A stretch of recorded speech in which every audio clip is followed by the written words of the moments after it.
चलिए शुरू करते हैं दोस्तों आज का करेंट अफेयर 17 दिसंबर का। इसके पहले अभी तक हमारे चैनल को सब्सक्राइब न किए हैं तो कर लीजिए। चलिए शुरू करते हैं। 17 दिसंबर का करेंट अफेयर है बाबू। चलिए देखते हैं। बोलता हाल ही में विशाखापत्तनम में कमीशन किए गए फास्ट अटैक क्राफ्ट INS तरमुगरी का प्राथमिक उद्देश्य क्या था। इसका जो प्राथमिक उद्देश्य था ना बाबू, जितने भी समुद्र के जो तटीय जो होते हैं उसको निगरानी करना होता है और उसी का क्या करता है बाबू, सुरक्षा करना होता है। ठीक है, जितने भी समुंदर होते हैं उसी को सुरक्षा करना होता है। निगरानी के साथ साथ उसको क्या करता है बाबू, सुरक्षा करना होता है। तो ऑप्शन नंबर डी, जो INS तरमुगरी है, इसका जो प्राथमिक उद्देश्य था, पहला उद्देश्य यही था कि जितने भी समुंदर है उसको क्या करे बाबू, निगरानी करे और उसकी सुरक्षा करे। तो ऑप्शन नंबर डी। चलिए आगे देखते हैं। क्वेश्चन नंबर 2 है बाबू। बोलता ओमान के वर्तमान सुल्तान कौन है जिन्होंने 15 दिसंबर 2023 को 3 दिवसीय अपनी पहली राजकीय यात्रा पर भारत आए थे। ये जो ओमान के जो वर्तमान सुल्तान थे, ओमान के जो सुल्तान थे बाबू, उनका नाम था बाबू हैथम बिन तारिक। यही जो है 15 दिसंबर 2023 को भारत के पहले जो है राजकीय यात्रा पर आए थे। कौन था बाबू, था Haitham bin Tariq. Option number C. चलिए आगे देखते हैं। 3 नंबर बोलता हाल ही में लंदन में आयोजित अंतर्राष्ट्रीय प्रतियोगिता में कार डिजाइन क्षेत्र कलर एवं इंटीरियर में किसने विश्व का प्रतिष्ठित पुरस्कार जीता। ये जो जीता था बाबू रेखा मीना था। कौन जीता बाबू, रेखा मीना। कौन जीता था बाबू, रेखा मीना जीता था। जो कार के प्रतियोगिता में डिजाइन किया था, उसका जो कलर था और जो इंटीरियर पार्ट को जो डिजाइन किया था, वो पुरस्कार जीता था बाबू। कौन जीता था, तो Rekha Meena. Option number C. चलिए आगे देखते हैं। 4 नंबर बोलता है किस बैंक ने सौर ऊर्जा परियोजना के लिए जर्मन विकास बैंक के साथ लाइन ऑफ क्रेडिट पर हस्ताक्षर किए थे।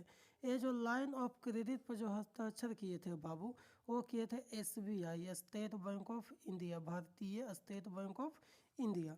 कौन किए थे बाबू, ऑप्शन नंबर बी, भारतीय State Bank.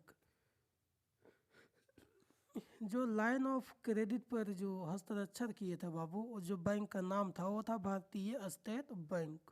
Option number B. चलिए आगे देखते हैं। बोलता भारत निम्नलिखित में किस भारतीय मूल की अमेरिकी छात्रा ने मिस इंडिया USA 2023 का खिताब अपने नाम किया। ये जो था बाबू रिजुल मैनी था। कौन था बाबू, रिजुल मैनी था, जो USA में मिस इंडिया USA में 2023 को अपने नाम किया था बाबू। कौन था, Rijul Maini. Option number B. चलिए आगे देखते हैं। 6 नंबर बोलता है United World Wrestling rising star of the year 2023 के रूप में किसे नामित किया गया। ये जो नामित किया गया बाबू, अंतिम पंघाल को किया गया। किसको किया गया बाबू, अंतिम पंघाल को। Option number D.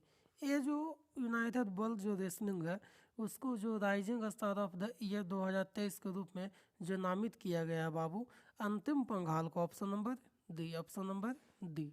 चलिए आगे देखते हैं। बोलता हाल ही में किसको इजरायली और फिलिस्तीनी लोगों के बीच मित्रता को बढ़ावा देने के लगी शांति निरस्त्रीकरण और विकास 2023 के लगी इंदिरा गांधी पुरस्कार से सम्मानित किया गया था बाबू। ये जो था डेनियल को भी सम्मानित किया गया था बाबू, और अली अबू को भी सम्मानित किया गया था। तो ऑप्शन नंबर सी दोनों हो जाएगा। क्या हो जाएगा बाबू? दोनों हो जाएगा। चलिए आगे देखते हैं। बोलता हाल ही में देश के सबसे तेज सोलर इलेक्ट्रिक नाव वाराकुरा को किस राज्य में लॉन्च किया गया था? ये जो राज्य लॉन्च किया गया था बाबू, ये था केरल। कौन राज्य में लॉन्च किया गया था बाबू? तो केरल राज्य में लॉन्च किया गया था। Option number B. चलिए आगे देखते हैं।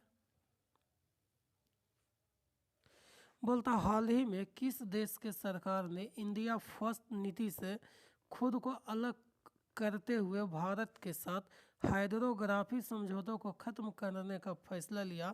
ये जो फैसला लिया था बाबू वो मालदीव था। कौन था बाबू? मालदीव था। कौन लिया था बाबू? तो मालदीव लिया था, जो हाइड्रोग्राफी समझौतों को खत्म करने के लिए ये फैसला लिया था। तो कौन था बाबू? मालदीव था। चलिए 10 नंबर देखते हैं।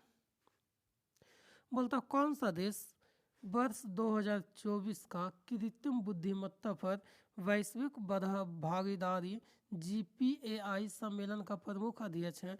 जो प्रमुख अध्यक्ष होगा बाबू GPAI का, कौन होगा बाबू? भारत होगा। कौन होगा बाबू? तो भारत होगा। Option number D. Option number D. चलिए आगे देखते हैं 11 नंबर में। बोलता है दक्षिण पूर्व ओपियन सर्वेक्षण 2023 के अनुसार गोल्डन ट्रायंगल क्षेत्र में अफीम की खेती में उल्लेखनीय वृद्धि हुई। ठीक है, गोल्डन ट्रायंगल के 3 देशों में कौन सा देश शामिल नहीं है? देखिए ये जो इसमें जो देश शामिल है बाबू, गोल्डन ट्रायंगल में जो देश में शामिल है बाबू, वो म्यांमार भी है। कौन है बाबू? म्यांमार है, थाईलैंड है जो शामिल है, थाईलैंड है, और लाओस है। कौन है बाबू? लाओस है। तो इसमें बोल रहा कौन सा देश शामिल नहीं है? तो अफगानिस्तान शामिल नहीं है, अफगानिस्तान शामिल नहीं है। चलिए आगे देखते हैं। बोलता भारत के पहले पोम्पे रोग से ग्रस्त मरीज की हाल ही में मृत्यु हो गई। पोम्पे निम्न में से किस प्रकार की बीमारी है? ये अनुवांशिक है बाबू। कौन बीमारी है बाबू? तो अनुवंशिक बीमारी, अनुवंशिक बीमारी। Option number A. Option number A. कौन बीमारी है बाबू? तो अनुवंशिक बीमारी है। चलिए आगे देखते हैं 13 नंबर।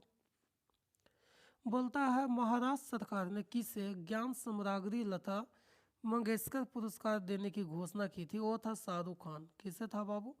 शाहरुख खान को ही ज्ञान सम्राज्ञी लता मंगेशकर पुरस्कार देने की घोषणा किया था। तो कौन था बाबू? था शाहरुख खान था। किसको देने की घोषणा किया था बाबू? तो शाहरुख खान की देने की घोषणा किया था। चलिए 14 नंबर में आते हैं बाबू। बोलता हाल ही में सरदार वल्लभ भाई पटेल की पुण्यतिथि कब मनाई गई थी? ये मनाई गई थी बाबू 15 दिसंबर को। 15 दिसंबर को मनाया गया था। कब मनाया गया था बाबू? सरदार वल्लभ भाई पटेल की जो पुण्यतिथि कब मनाया गया था बाबू? तो 15 दिसंबर को मनाया गया था। चलिए 15 नंबर देखते हैं। बोलता हाल ही में सद्भावना की सरिता नरेंद्र मोदी पुस्तक का विमोचन किया गया। इसका लेखक कौन थे? तो इसका जो लेखक थे बाबू डॉक्टर जस भाई पटेल थे। कौन थे बाबू?